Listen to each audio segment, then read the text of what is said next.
BBC বাংলায় একটা report দেখলাম যে কলকাতায় বড় অদ্ভুতভাবে চলছে একটা বাণিজ্যিক কমপ্লেক্সে সারি সারি সেখানে ঘর একটার পর একটা ঘর তেমনই একটা ঘর নিয়ে ৩০-৩৫ জন তারা বসতে পারে এবং আগে যে ভাড়াটিয়া ছিল সেটা ছেড়ে দেওয়ার পর তাদেরই ব্যবহৃত চেয়ার টেবিল নিয়ে তারা অফিস শুরু করেছে।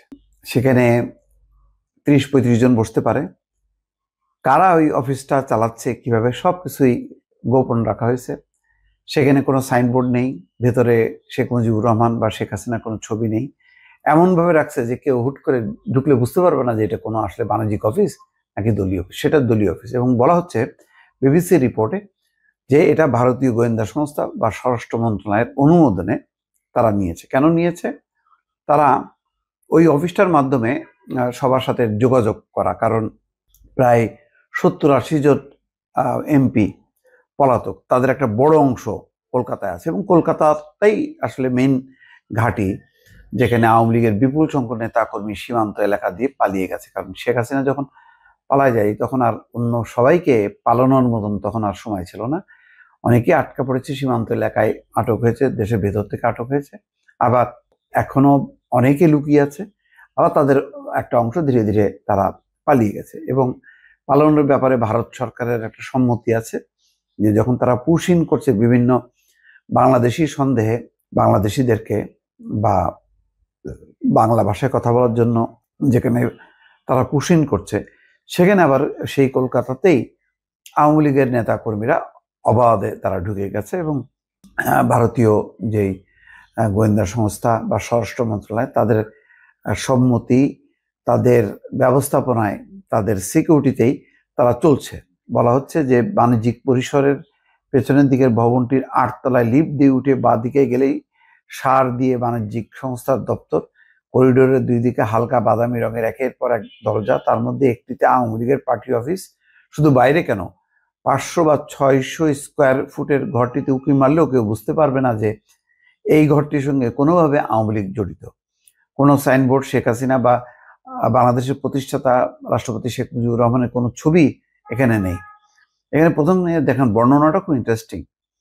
বলা হচ্ছে কলকাতা লাগোয়া উপনগরটিতে শয়ে শয়ে বাণিজ্যিক কমপ্লেক্স, রাত দিন লাখ লাখ মানুষের ভিড় সেখানে।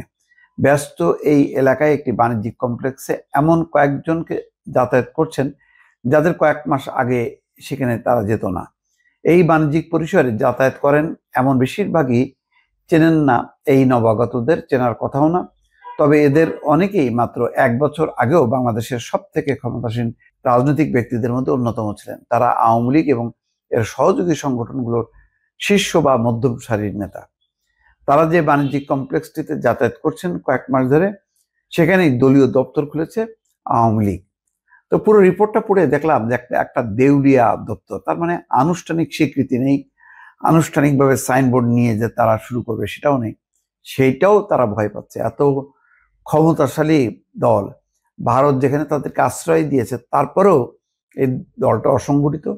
এখন তারা মূলত যে ফেসবুকের বিরুদ্ধে সোশ্যাল মিডিয়া গুজব ছড়াচ্ছে, সোশ্যাল মিডিয়া বন্ধ হয়ে যাওয়া উচিত, এখন তাদের ভরসা হচ্ছে ওই ফেসবুক গ্রুপ খোলে, ওই মেসেঞ্জার গ্রুপ, তারপরে হোয়াটসঅ্যাপ গ্রুপ, টেলিগ্রাম গ্রুপ, নানান রকম মাধ্যমে তারা এভাবে কনভারসেশন চালায়।